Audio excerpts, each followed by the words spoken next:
Hey guys, welcome back to my channel. So this video is going to be something slightly different to what I usually post. I have started to get into planning. Yes, so I use all like the colourful highlighters and stuff, and I literally plan my day down to the hour. I just find that I'm so busy all the time that I really need to know what's happening in my day to make sure that I have time to achieve all of my goals.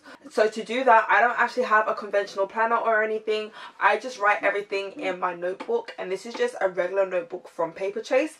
I have added in some extra books and stuff, like kind of like a traveler's diary kind of thing, but it's nowhere near as flashy. So I'm actually kind of excited to show you because I think I might be able to teach you some things, especially how to plan without a planner. Okay guys, so let's just jump right into the video. Okay, so this is the diary that I have. This is just a regular notebook from Paper Chase. It has got some cute embroidery at the front to keep all of my stuff together, because I do have quite a lot in here. I do have a planner band. I think this is from like 360 planner something, I'm not sure. I will link this band in the description down below if anyone's actually interested. Okay, so over in the front of the book I do have like some cute pictures of my son, just to remind me as to like why I'm going for my goals. He's my reason why, so whenever like things get really difficult for me, I just remember it's my son.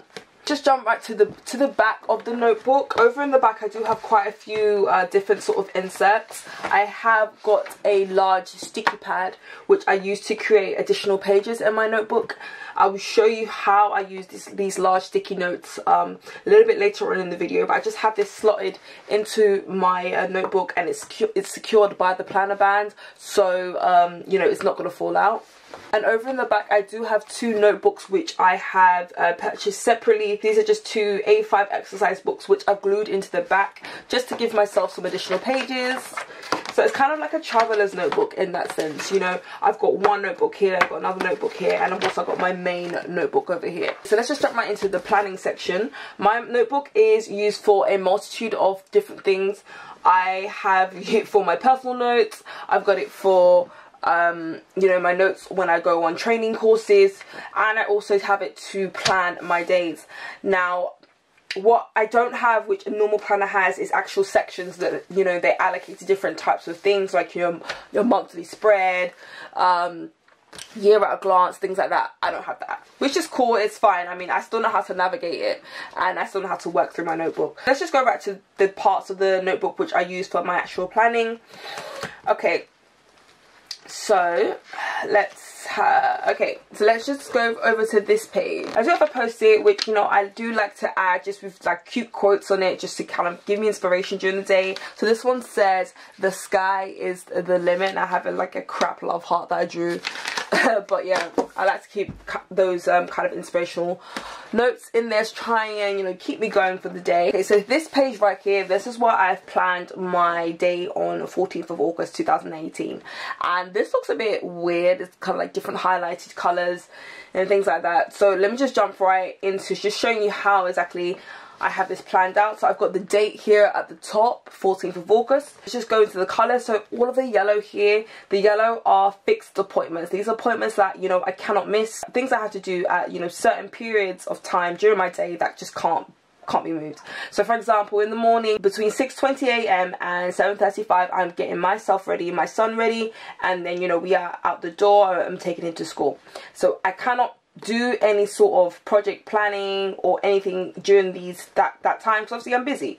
Here we have 9 AM work starting, so obviously I can't do anything during the time I start work. And then 5 PM work finishes, and then between 6:30 and about 9 PM I am sorting myself out and Ezra. You know, I'm making him dinner, I'm bathing him, feeding him, putting him to bed.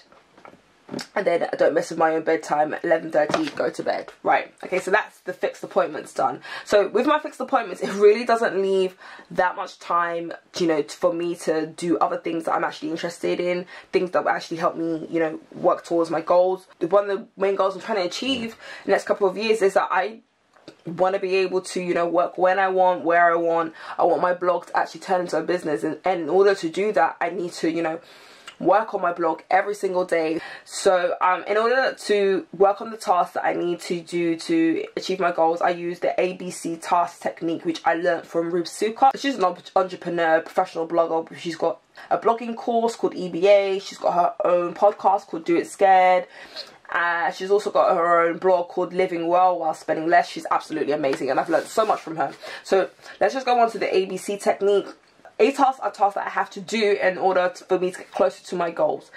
So all of my A tasks are highlighted in pink. And the general rule of thumb that I have to start my day is I do not do any other tasks before my A tasks. My A tasks are always first, and the way I see it is, you know, if my day is an absolute complete write-off, you know, at least I have one A task done or a partial part of an A task done.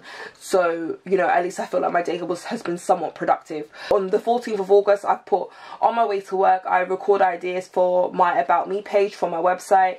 I listen to a motivational podcast. I love listening to motivational podcasts because it really helps me remember my why, you know, why I am striving towards my goals, and it really helps me just, you know, be motivated.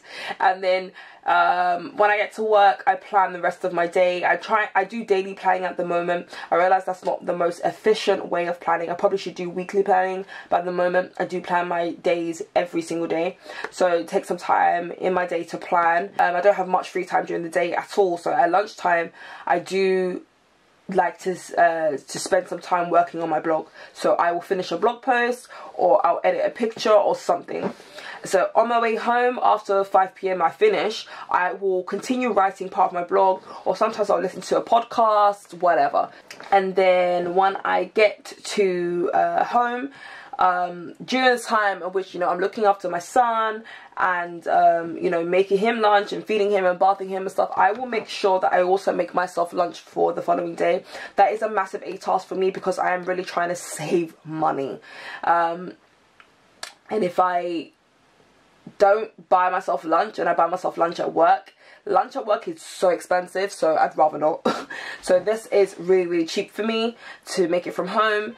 And those are all the A tasks that I have, okay? And now I have my B tasks. B tasks are tasks that are very, very urgent, but they do not contribute to like my wider goal. And my wider goal being trying to create my blog into a business. The only B tasks that I have on the 14th of August was to work on a video I was making specifically for another company that I work with.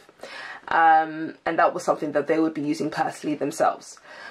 And the C tasks would be tasks that I would like to do, but it's not really, really essential. And one of the things that I have is, you know, have coffee at 8:40. And if I don't have a coffee before I start work, I mean, it's not the end of the world. So I just have that one highlighted in blue, which is the corresponding colour for a C task. So that's how I plan my day. I plan my day in order of priority. So the tasks that I need to complete in order to get me closer towards my overall goal, those are the ones I tackle first in my day. And as you can see, there's more pink on the page than, you know, any purples, which are my B tasks, or any of my C tasks. I always like to have more A tasks on my day, so I make sure I'm having a really, really productive day. Now, another thing that I've been doing is actually scoring my days and, you know, writing assessments on, you know, how well I think my day's actually gone. And that's where these notes come in real handy, because they act as like page inserts. So I can stick them on top of my actual day that I've actually planned, and, you know, write an assessment on how well I think I've actually done that day. Let's just start with this spread. This spread was on the 30th of August, and as you can see, I do have all of my tasks in here. Over in the corner, I do have some numbers. So I like to score each task, and I'll give it a rating probably out of 20 as to how important it is. And then the more tasks that I'm able to do, the higher score I will get at the end of the day. So on the 30th of August, I managed to get 95 out of 105. I know that's not a great way of you know, being accurate at scoring, but it's the best thing I can do right now for me to get a kind of like an idea of how well I've managed to tackle my tasks during the day. So something that's a really good task that I would actually score my day on would be, for example, read the 12-hour work week, which is a book that I'm reading right now and also write for my blog. I scored that at 15. So if I manage to do those things on my way to work, I score a 15. 9:45 p.m. I finished writing my blog post and I've scored this at a 20. So if I manage to achieve that, that's all good. And then and so on and so forth. So as you can see, scoring does really well for me.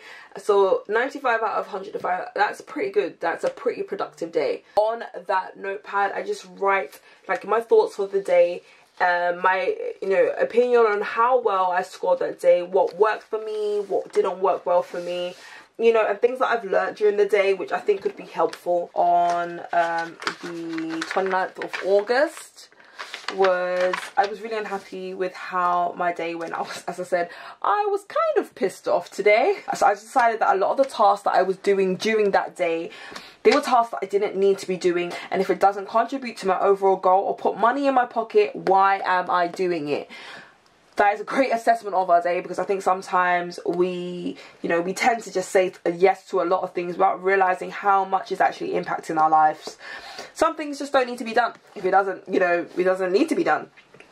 As you can see, I just have some more assessments for 31st of August, and then this was 1st of September. Again, as you can see, every day I do use the ABC technique and I do score my days.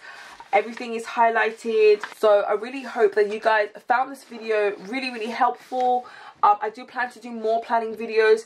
If any of you guys have any type of planning video that you'd like me to do, let me know in the comments below and I will try and get to that. This is my first one. Let me know in the comments below how you think I did. Critique me, guys. Critique me, because I know my planning is not 100%, but I think I've done okay.